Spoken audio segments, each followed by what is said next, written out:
Man, shit, we over here at the spot on the spot, man, you know what I mean? And we gonna hit it one more time, man, you know what I'm saying? Man, I got the Cypress, motherfucking Moreno, man. Moreno, man. He said Moreno. Everybody's name up. Pull up in them foreigns, ballin' like we Jordan. We ain't going back and forth, you never home. Oh, what it do? What's the deal, man? My only reason in these streets, I need a profit. So don't be bringing up these bitches, need to stop it now. Oh, man, you know what I'm saying? Go like comment, and subscribe, man.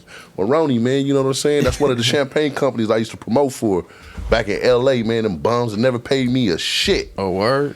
Yeah, man. Was it good champagne at least? Nah, it was some cheap ass shit. It had rhinestones and shit. Like that's when everybody started popping up with bottles with the rhinestones on their thing. Make it look like it's something. Yeah, them niggas was giving them sparkling cider and shit like that. And then one of us to go sell it for $40 and $50, man. Dirtball motherfuckers. And then they had a nerve. After I got their shit cracking, guess what they did? Got rid of good old Saint Nick, man. Stop answering. Be like that. Man, not even stop answering. They just got rid of me. Yeah. You know what I'm saying? Didn't send me no more cases. That's crazy. I said, ain't that a bitch? Cypress, man. What's up, man? Was he drinking them motherfuckers too? Nah, man. You know what I'm saying? I was going ahead and dumping them and shit like that. And shit like that, man. We was dumping them and everything like that, man. You know what I'm saying? So it was like, it was one of them things and shit, man. You know, we was dumping them in the clubs. We was dumping them for videos and shit. All that. Making it look good. Yeah, on my mama and shit like that, man. So, you know, that's how it was fucking cracking, man. Cypress, where you up out of, man? Man, I'm up out of Los Angeles, man, L.A. Yeah. Yeah, nigga, I seen that little lawyer fucking football fucking jersey, nigga. Did you? Yeah, I did. Yeah. Not too many people have seen that. Yeah, was you a place kicker? I was not. I did play on special teams, but I wasn't the kicker. Yeah? Yeah. I'd have trucked you. Hell no. Hell I'd no. have trucked you. Low man wins. Yeah. Low man wins. Yeah, I don't see it, man. Big ass 6'2", man, 204. But let me see, high school, I'm 220. I was undersized, so I was playing, you know, it's a Division I school, so I was playing some big dogs for sure. I know you was playing some big dogs and everything like that, man. You know what I'm saying? This really my guy right here, man. No, we go back for real. Go back long time ago, man. Let these motherfuckers, man, let them know who all been blessed by you with your music, man, besides Bo, because Bo got that hitter right now. Yeah, man. we got that Lost Me out right now. If you don't know, shit, go check that out. That's that Bo and Cypress Lost Me. But shit, man, I just been, you know, I've been doing this shit I'm entering my second decade. It is, huh? I just, you know, from 2012 to 2022, that was my first decade. That was 10 years in the game. Now, you know, shit, I'm damn near a young veteran. So within that 10 years, it's just been nothing but work. I'm still working, shit. Drop that portfolio for him, man. The portfolio. It's a different portfolio because, you know, I got a DJ portfolio. Man, give us both. I got a producer portfolio and resumes. The DJ shit, just, you know, I was able to tour around the world with Shoreline Mafia. I've DJ, but like, you know, for everybody coming up out of LA type shit. Rucci, Kalen, everybody really, shit. Blueface, 03. Shit, I've DJ'd a Roddy Rich set. I've DJ'd damn near for everybody in LA at one point or another, or if not, in the clubs type shit. But yeah, the DJ shit just, I done it all from, you know, the house parties to the clubs to the Rolling Loud Festival to the, you know, a release party to just internet radio. I feel like, yeah, I really touched a lot with the DJing. And then on the producer side, I feel like I'm just still, you know, trying to earn that respect. Some people I work with, though, I say like some of my biggest songs, they come from a song I produced with Meek Mill and T Grizzly. It's called Lions and Eagles. Some shit I did with Kalen and Mozzie. It's called No Love. One of my top songs on my catalog. But I got shit with everybody from Shoreline, One Take, Rucci, Kalen, you know, everybody coming up out of LA. Huh? Oh yeah, Draco. Me and Draco have rest in peace, Draco. Shit. You know, people in Detroit too. I got shit with people in Detroit, people in Atlanta. This is a year I'm really gonna start flooding and really start dropping shit. Cause He being humble. Nah, I'm finna really start dropping shit. I got a damn near like, you know, a couple singles every month and maybe 1 to 2 projects per month. So. Who you want to work with? Who's your ideal artist? Who I want to work with? Man, I'm trying to. work with, you know, them pop stars, man, like a Bad Bunny, a Cardi B, trying to cross over to that Latin genre too, you know, make some Latin music, some reggaeton, or just, you know, some of that Spanish hip hop. But shit, anybody that's on the charts, you know, Kendrick would be dope. You know, I feel like he still got the king. Yeah, he still got that crown of the West Coast.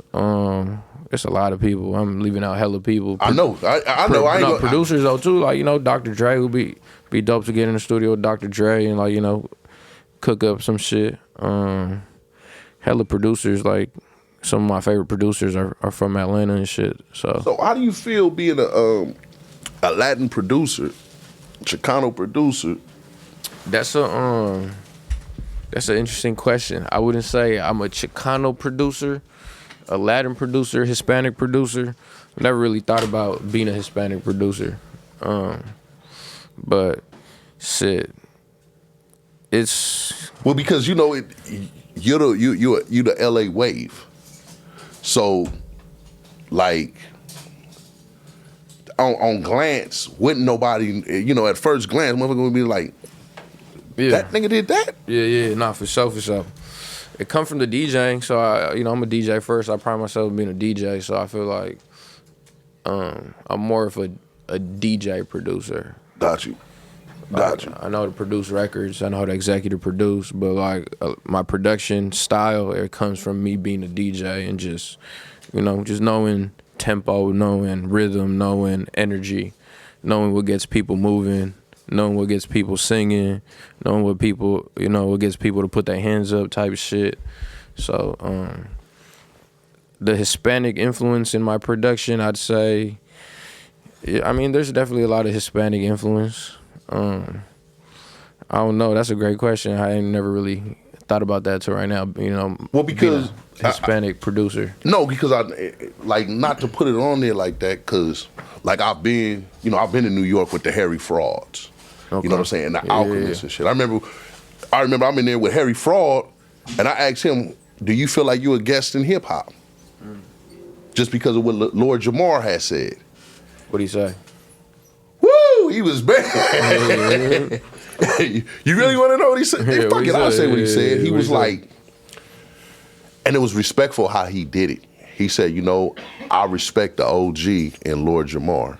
I respect his outlook. But at the same time, I also know people do stuff for clickbait. For sure. To get people talking. Yeah. More so now than ever. So he said, I mean, he was like, I produce for Chinks, I produce for French, and, you know, he went down. I don't feel like I'm a guest of hip hop in no kind of way. Yeah.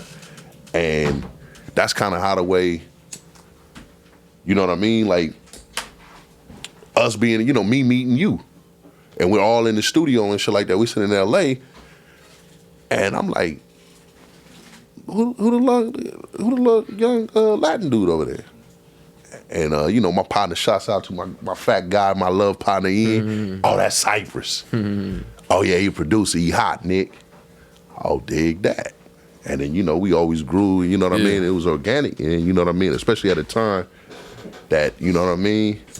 That it was a lot of cats, you know. It was a lot of cats coming in and out of that studio right there. So, yeah. That was, man, it was some, you know. Yeah, no, I'm also, like, still a student of the game, because I done came up under so many dope producers. So many producers I'm still, like, you know, shit. Drop some, man. Drop some of them names. Shit. Like, you know, you mentioned N, so the whole So Way Out circle. Before I was even making beats, I was just in the studio watching them make beats. Polyboy, Webb, shit. From that camp and that era, I think about, like, Polyester. Yeah, Polyester. Shouts out to Polyester, man. Who else? My God. You know, just shit. Studied Cardo just because, you know, he was, I feel like, Cardo, oh man, at the, you know, at the forefront of that, you know, that movement, that sound at that time, the So Way Out movement. Like, that was probably 8-9 years ago.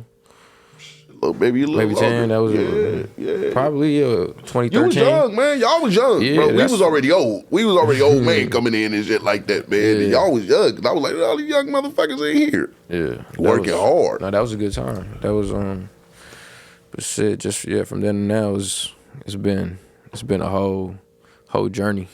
Well, I mean, okay.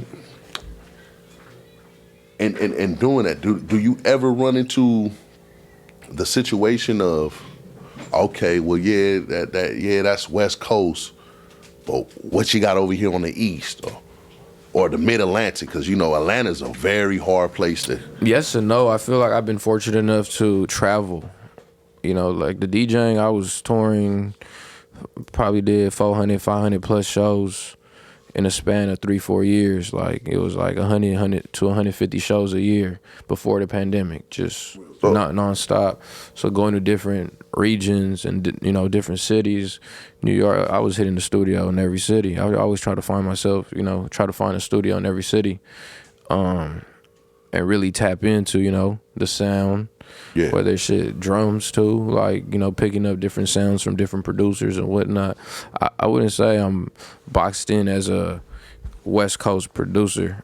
I can make, that West Coast sounding shit, whether it's G-Funk or just that smooth shit. It's a lot of, the West Coast sound is kind of evolved, it's still evolving. But shit, some of my biggest, like the biggest song that I mentioned, that's really on some Detroit shit. That don't even, it kind of do sound a little West Coast, but Detroit, kind of, the Bay Area and Detroit are kind of like cousins. So that was a Detroit placement. That was T Grizzly and Meek Mill on some, aggressive Detroit shit. Another song that I did that really kicked shit off, it was called Swear to God. Swear to God. And that was some LA to Detroit shit. So I feel like, yeah, I'm not really.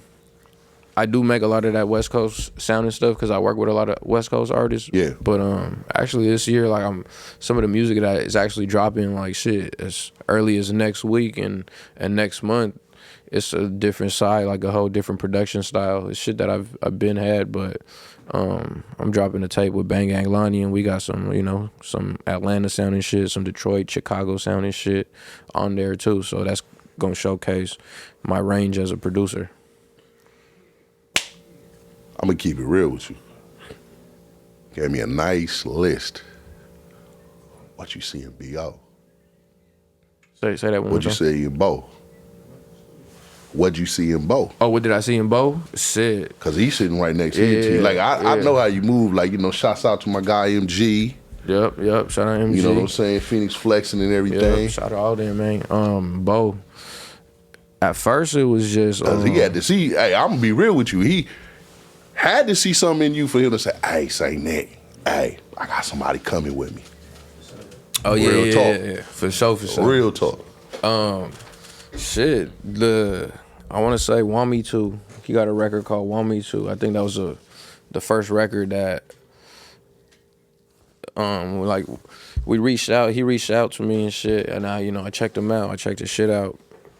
He had, I think, 2 videos. Want Me To was one of them. I think he had another one. Batty. That's one. Which one was the music video with the uncle and the girl? That's Want Me To. All right, yeah. So it was Want Me To. This song called Want Me To. When I seen it, I heard it. I was like, he looked like he from LA. I don't know where he from. You know what I'm saying? I had to kind of do my homework and just, yeah. And I want to say that was, what, your first, second video? It was early. I feel like, that's just being a DJ. Like, I feel like me being a DJ, I naturally had that ear, and then just that, I guess, you just know when you hear something, oh, this is cool. Like, you know. Yeah, it's going. I want to see, what else does he got? Type shit. But no, that record, Want Me To, that video too, I seen just, the artists, I seen You seen the vision? I seen Bo. I see it definitely. Off top. And at that time, shit, it was only 2-3 songs out, if that. I think he got a lot of shit in the vault that we've been working on. But like even right now, if you check out his music, it's limited to only like a handful of songs right now. Yeah. But I heard The Voice too. The Voice definitely caught my attention. I remember exactly. I was on a long drive, so it should be hitting different when you in the car just cruising type shit. So I remember giving him a thorough listen. Like sometimes I'd be listening to people and they're just listening to like 20, 30 seconds. But I remember giving him like a thorough listen, and I really watched his videos, and I was like, okay, yeah, like Got it. for sure. Cause previously we kind of mentioned a couple other folks that I've worked with, like, you know, the Kalins and the O3s and just people, Blast, Bino. Like I do see a little bit of that just because we're from the West Coast. Yeah, you know what I'm saying? Like, you know, as far as like tempo and sound, sonically, like, you know, we from the West Coast, so we got to do that type of shit. But it's R&B, it's different. Like a couple records I feel had like, there was another like Caribbean one. Yeah, it was like not a dance hall but record, but you know, had a Caribbean vibe, and that was another one of the records that kind of caught my attention too, because it was only like 3-4 records that he had even out. It was like 2 videos and 4 songs, but I just kind of seen like, you know, the potential, and then I felt like, you know, if I could, you know, I guess meet him in the middle, provide and produce a certain sound, or, you know, shit, who ain't no telling, because I feel like we getting better as we grow. Like, we getting better with time. Like, we've been locked in now for almost a year. Okay. It's gonna be like a year. We started February last year. It's about to be a year. So within that year, we've, you know, been in the studio. We dropped 1 song, 1 music video.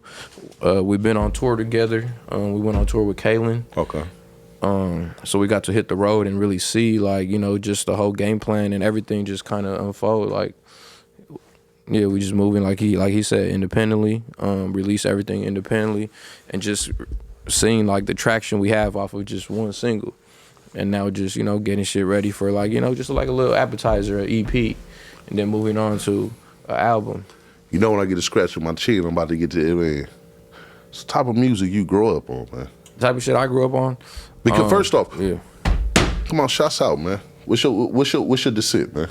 Oh yeah, I'm Central American. My mom's from El Salvador. My dad's from Guatemala. Okay, dig that, man. Shouts out, man. You know, like, first out, man. Spit that out, baby. Yeah, you know why? I'm gonna tell you. No, I'm gonna tell you why. Right, real quick.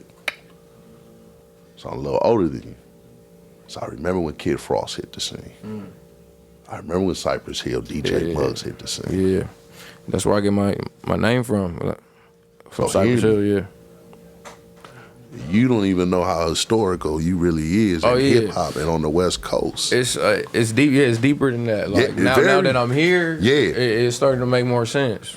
Again, it's like the question they always ask is, did the game choose you or did I choose the game? And it's like, it's a little bit of both for me, because being named Cypress when you were a little kid, like, you know, I'm a little kid, and adults are like, oh, that's cool, like Cypress Hill. So I'm hearing that as a little 2, 3, 4 years old, is, you know, trying to comprehend what is Cypress Hill, who is Cypress Hill, you know, and then actually, you know, learning about it, hearing Cypress Hill. So I grew up like on the West Coast shit, definitely, you know, the Dre, Quick, Battle Cat.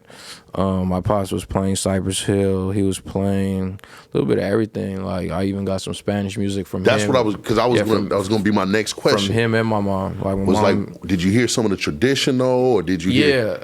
Yeah, I did. Like, he would play Shakira a lot. There's certain, like, Maná, which is like a Mexican like rock band. My mom would just play like anything she could dance to, really. And then she was really big on like that freestyle 80s type of vibe. So like Stevie B, Lisa, Debbie like, my mom. Them type of songs. You want to hear some crazy shit? Yeah. You know what a lot of people don't know is, you know, my grandmother, Mons and them, is Hispanic. Oh, nice. So I grew up on Linda Ronstadt, you know what I'm saying? Okay. My father's songs, tú, porque es para allá.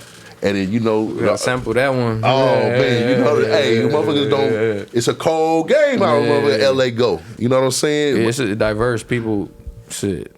People in South Central be speaking Spanish. Man, they don't even fucking know. You want to know the coldest part? This what people, and they don't give a shit. Shouts out to El Género. Boom, boom. Boom, boom. Yeah. The real, hey, motherfuckers be like, oh yeah. I want to say that's Dominican too, or was he? He might have been Nicaraguan. He might have been Dominican. Yeah. He might have been Nicaraguan. Maybe for Nicaragua. Yeah, I think you're right. Real talk. You know, he actually, yes, he is. Yeah, I do. Because you know that was big, but the family loved it. But boom, boom, mami, no me, bamba, woo. Yeah, that's one of them ones. Yeah, you didn't know, man. Si hablo español, que eres mucho, huh? Yeah, I didn't know that. I didn't know that. It's LA. And then like A little bit of reggaeton when I was growing up, just a little bit. Yeah. But but the way I look at it that El Género is really the godfather of reggaeton. Okay, I can see that. Because he hit, I need to do like my little homework on the history. He hit mainstream like he crossed over. The history of reggaeton, but yeah, no, he crossed over into the American households because that beat and that song, boy, everything kind of derived from that, for real. Talk. That's what I'm saying. He don't get his prop. I think he became a preacher or something like that. So I can understand where he coming from on that. Yeah. But it's like, big ups to man, El Género, man. That's crazy that you even just bringing him up, bro. And then the fact that I'm pretty certain from Nicaragua. Yeah. I'm almost 100. I'm gonna say 85%. Yeah, I'm up there with you. Like I was gonna say, like 90% sure. Well, it's because it's always man. You know what I'm saying? It's always man, black love, man, and brown pride. Always. Facts, yeah. You feel me? Nah, it's been like that. I feel like it goes back to I bring up like being a Hispanic producer because a lot of the artists that I work with are African American. I'm in hip hop, hip hop culture is predominantly African American, predominantly black. Now it's a different, time, different era. Like I was just sitting down with some of my folks back in LA talking about like the Hispanic rappers, really Mexican rappers, because there's a lot of Mexican rappers now. Man, listen, it's crazy. I did the video with Yellow Hill and Sugar Free. Oh yeah, I saw that. Yeah. So I met I don't want to fuck off his name, man. Cruz Khan. I'd have to the rapper. There's a crook one. Man, I don't want to fuck off his name, man. I'm gonna feel so bad, man. He be with Yellow Hill. He be with Yellow Hill on my mama. Yeah, he be with Yellow Hill. And I checked out his music, man. Hold on, I gotta make sure I get his name right, man. You feel me?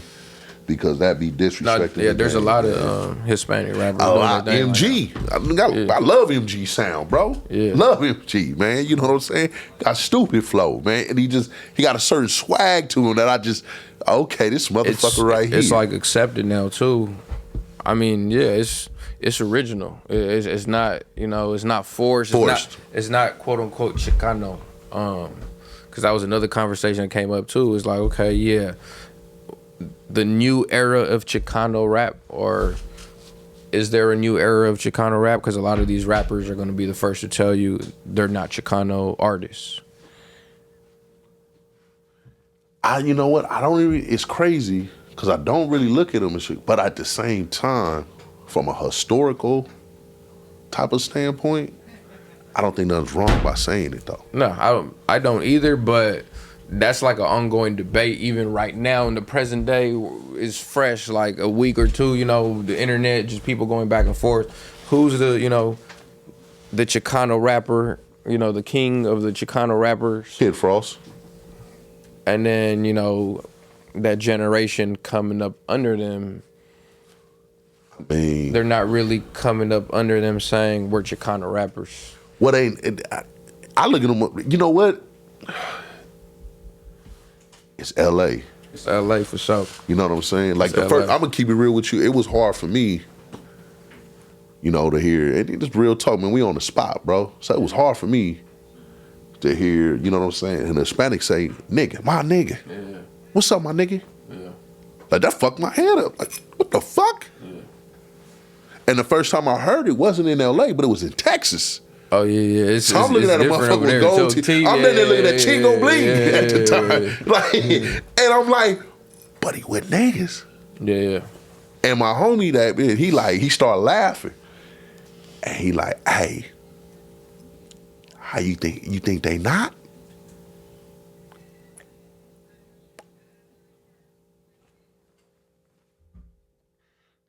Aztecs, Olmecs. Half of the country being motherfucking. How did they get treated? What did they lose? How did they get their land taken? And, who am I to judge who can use the word and who can't? Yeah. Because at this point in time, I don't really, white folks call each other niggas and shit. That shit show we done took a negative word and everybody, it's a universal fucking word. It is, yeah. So am I stupid if I respond off of it now? Did I hit too much? Yeah, my nigga, wooty woot. Oh, man. Am I stupid or am I on one? Or am I just like, that's the... Yeah. It's a new day and age, like... It's a crazy, like I said, it's a topic, I mean, and I'm not trying to throw it on you like you the... It's not just even Hispanics, too. Yeah, like you said, it's white people, Asians, yeah. Pakistani, mother, like... Yeah. Man, you watch it, the motherfuckers can't even talk complete English, and the motherfuckers are like, nigga, my nigga, and I'm like, what the fuck is going on here? Yeah. But at the same time, hip-hop, man. Hip-hop for sure. We had a black president because of hip-hop. Hip-hop has a lot to do with that. You know what I'm saying? Look, you go to the club now, you hear reggaeton. Reggaeton in the club. That was their club. That was Leonardo's. We was in Hollywood. Yeah. You dig what I'm saying? You went to the West Coast, you heard reggaeton. You know what I mean? Hey, you was over here, you was at Leonardo's doing a La Queverita. Swinging it on the real. And shit. But at the same fucking time, now you go to the club, you turn on the radio now too. The hip hop stations. It's like, whoa. It's playing a Bad Bunny song with Drake on it. Yeah. Come on now, that shit, man. You know what I'm saying? That shit crazy, man. It's a whole different era right now. So do you mean y'all gonna put a reggaeton album together and shit, man? Yeah, I feel like the next single kind of got like it's not a reggaeton vibe. It's definitely like a little island vibe. One of the next songs he about to drop. Vibe, yeah, you know, like different. Don't sound LA. Like don't sound LA, don't sound like that. Sound like some hookah lounge type shit. Little vibe. That heavy drums. Actually, like more like just less is more for that one. The drums ain't even too crazy. Yeah, it's simple. Yeah. Like you said, you can't even put nothing like a label on it. Really, it's just something different. It's a different little vibe. It's fresh too. It's new. It's like 2-3 weeks old. Like he just gone. Yeah, I feel like since we got back from tour, top of the new year, he been in the gym, shooting in the gym. Who the high five, man? Who the high five people need to look out for right now? People gotta look out for just like period in the game in LA or man, I'm gonna say in the game. I'm not gonna make it that easy. LA make it easy. That's a tough one. I know. Cause I be listening to all different types of shit. Give me 5, man. Don't give me 4. Coming up. Don't give me 12. Yeah. I can't even think. Like I'm pulling out my phone real quick, just see who I've been listening to on the Apple Music and shit. No problem with it, man. You know that's gonna be the small little cognac break. You know this Beauxx, all the glasses. When these motherfuckers done drank out of it's lipstick and on my motherfucking glass, man. You know what I'm saying? That's player though. Man, I don't even. I seen it. I thought it was on purpose. I'm like, that's kind of player. Man, yeah, that ain't on purpose, boy. I'm glad I ain't married. They would have been caught right then. Act for half.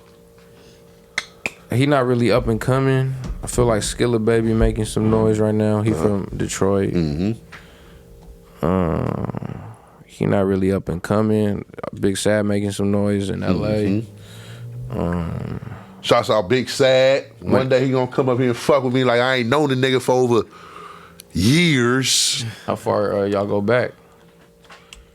With Sad, whenever Sad tell you he jumped off the porch and came to Hollywood, that's when I was the first one. Because I had never seen a dude with tattoos on his face. Oh, word? Swear to God. That was the first time. Yeah, the face he got a gang of them. That was the first time. He had a gang of them back then too? I'm not going to say he had a gang of them, but if I was shocked by him having a face tattoo and being black, I was shocked being... That was before its time. I had never seen... the only thing I know is the dot. The dot up on the left eye, because chipped somebody. Yeah. So to have a face tattoo and shit like that, like, damn, this nigga got a face tattoo? Yeah. What the fuck is it, nigga? What does this mean, nigga? Where I been at? What else? Money Sign Sway, he up out of South Central. That's 3. Yeah. These are just people I'm listening to. I don't even know if they up and coming now. Yeah. Boston Richie, he from Florida. And shit, I'm missing one. Who am I missing? Up and coming. Zoe Osama coming out of LA. Zoe Osama. I've been. That's a dude, man. Hey, that's a dude, man. Yeah. I mean, Nah, he going up. Off the east side, right? Anytime I play his song, I ain't that old nigga. I be really doing my homework, man. No, that's crazy because he got one. Definitely got one. You see how you could recognize just the flow and the. When you said the name, well, it's crazy. Yeah, he got one. That motherfucker. No, he got one. Yeah, he got them one. niggas in LA love that shit. No, because that's like some West Coast. Oh, like that sounds like some OG shit. Oh man, you feel that was gonna have a nigga fighting. Anytime my son hear that song, he just start bouncing on beat too. He started like just bouncing and just kicking his feet, maybe putting his hand like it just that song really get a crazy react. Like he reacts to that song, and that's a trip to me. Just seeing how young he is, but yeah, when he hears that song, he knows it's like it's time to go up. Man, look, they said, man, we gonna cut it, man. You know what I'm saying? Because I got a lot of more questions to get, but I got to get you guys more on a whole nother because we gonna be here. Shit, we gonna figure it out. Cypress, let them know where they can find you. Man, I'm gonna start with the Apple Music and Spotify because. I want to drive you straight to the music. So Apple Music, Cypress Moreno, Spotify, Cypress Moreno, Instagram, Cypress Moreno, and Catch 22. Catch 22 is a label. It's spelled CVTCHXXII. Catch 22. So you can follow the label page at Catch 22. Man, for sure, man. Bo, let them know where they can find you at, bro. Yeah, man, you can find me like you said, Apple Music, Spotify, that Bo, BEAUXX. Instagram, Twitter, TikTok, Bo the One, BEAUXXTHEONE. Man, hey man, if you guys out there can find my guy McGlover, tell him we at the spot. On the spot. At the spot. Yes, sir. Man, like, comment, subscribe. Man, thanks for having us.